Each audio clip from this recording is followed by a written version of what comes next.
Hello everyone.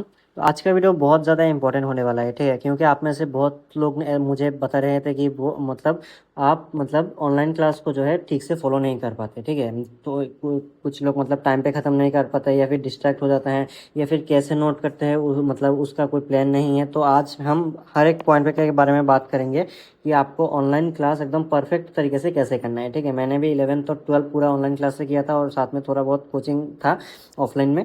तो online class को follow करने का कुछ तरीका होता है, ठीक है। तो इसके पहले मैं बता दूं, अगर आपको मतलब एम्स के स्टूडेंट्स है, ठीक है, ये फ्री में कॉल पे बात करना है आपके मतलब कोई भी टॉपिक से रिलेटेड, आपका मान लो नीट का मतलब एनसीईआरटी के कैसे पढ़ना है उसके बारे में, या फिर आपका कोई एक डेली रूटीन बना के दे, ठीक है। आप किस एंग्जाइटी में हो, स्ट्रेस में हो, आपको डिमोटिवेटेड फील हो रहा है, ठीक है, या फिर वो कैसे किए थे उसके स्ट्रेटेजी आपको जानना है। जो भी हो नीट से रिलेटेड जितने सारे प्रॉब्लम्स है, या फिर आप अगर आप जेई के एस्पिरेंट हो तो जेई के लिए भी अगर आपको कोई भी प्रॉब्लम फेस कर रहे हो तो एम्स के स्टूडेंट से मतलब पिछले साल के टॉपर से अगर आप बात करना चाहते हो तो मैंने डिस्क्रिप्शन पे एक लिंक दे दिया है, उसे जाके सिंपली रजिस्टर कर लो, ठीक है। इसे करने से क्या होगा, उसको अपने आप आपका उनसे कॉल आ जाएगा, ठीक है। ये एक ऑनलाइन प्लेटफॉर्म है मेंटरशिप का, फ्री मेंटरशिप। पहला कॉल जो है वो आपका एकदम पूरा फ्री रहता है, ठीक है। उनसे आप आसानी से बात कर सकते हो, कोई भी प्रॉब्लम हो तो बात कर सकते हो, या फिर अगर आप आपके रजिस्ट्रेशन में प्रॉब्लम हो रहा है तो आप मुझे टेलीग्राम पे भी डीएम कर सकते हो, ठीक है। टेलीग्राम का लिंक मैंने डिस्क्रिप्शन में दे दिया है, ठीक है। देखिए, पहले जो आता है आपको कुछ गलती के बारे में बता देता हूँ जो अक्सर स्टूडेंट्स करते हैं, ठीक है। पहले तो एक है आपका मतलब लाइव क्लास ना करना। ये आपको बिल्कुल भी नहीं करना है, आपको लाइव क्लास साथ साथ करना है। आप पॉज कर करके करिए, आपका कोई दिक्कत नहीं है। लेकिन आप मतलब बैकलॉग मत होने दिए, ठीक है। मतलब जितना पॉसिबल हो सके, किसी दिन अगर आप मान लो घर पे नहीं है या फिर थोड़ा बिजी है दूसरे काम पे, उस दिन ठीक है। लेकिन जब आप मतलब आपका टाइम रहता है, ठीक है, 90% टाइम आप मतलब कोशिश करना कि आपका लाइव क्लास साथ साथ हो जाए, ठीक है। आप थोड़ा पॉज कर करके भी कर सकते हैं। नेक्स्ट एक जो गलती स्टूडेंट्स अक्सर करते हैं वो है, अब उनको मतलब लेक्चर को जो है वो 1.5x या फिर 2x पे करना है, ठीक है।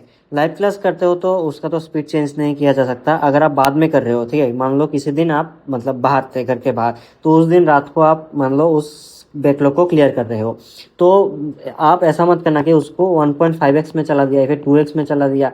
देखिए, ऐसे आपको मतलब अगर आपको एक चीज़ आता भी है तो भी उसको आप स्किप कीजिए, लेकिन स्पीड मत बढ़ाइए, ठीक है। स्पीड बढ़ाने से आप बहुत सारे चीज़ें हमको समझ में नहीं आता, जो मैंने देखा है, ठीक है। ऐसा बीच में ऐसा एक लाइन चला जाता है, वो हमको दिमाग में मतलब हमको सुनाई भी नहीं देता, लेकिन वो असल में बहुत ज़्यादा इंपॉर्टेंट होता है।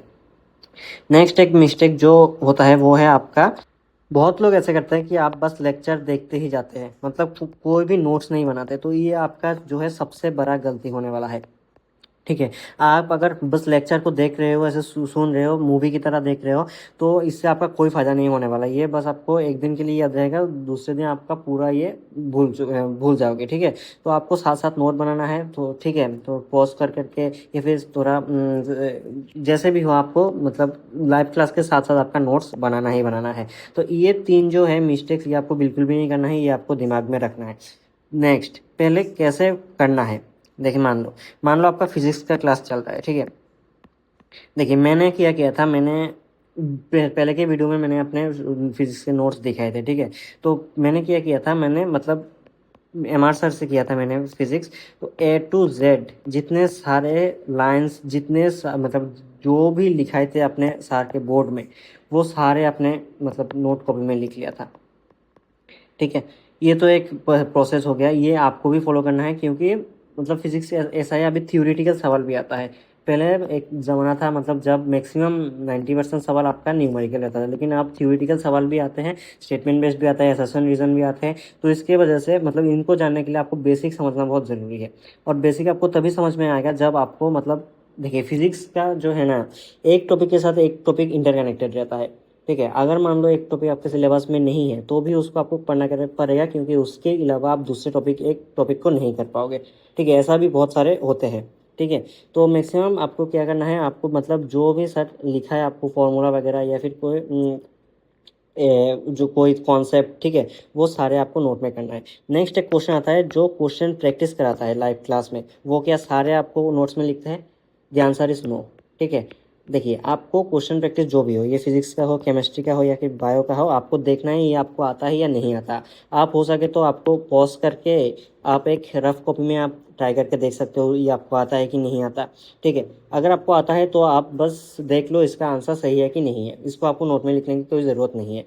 कोई अगर ऐसा क्वेश्चन रहे जो थोड़ा कॉन्सेप्चुअल है, ठीक है, थोड़ा आपको मतलब दिक्कत हो रहा है सॉल्व करने में, ठीक है, उसको आप नोट में लिख लीजिए।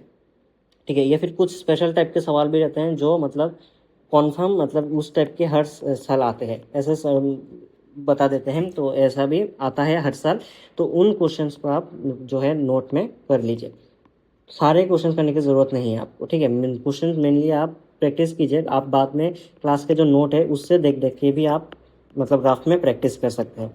ठीक है, ये मेन दो क्वेश्चंस है कि आपको पूरा नोट करना है। हाँ, आपको पूरा नोट करना है, लेकिन क्वेश्चन आपको सारे नोट नहीं करना है।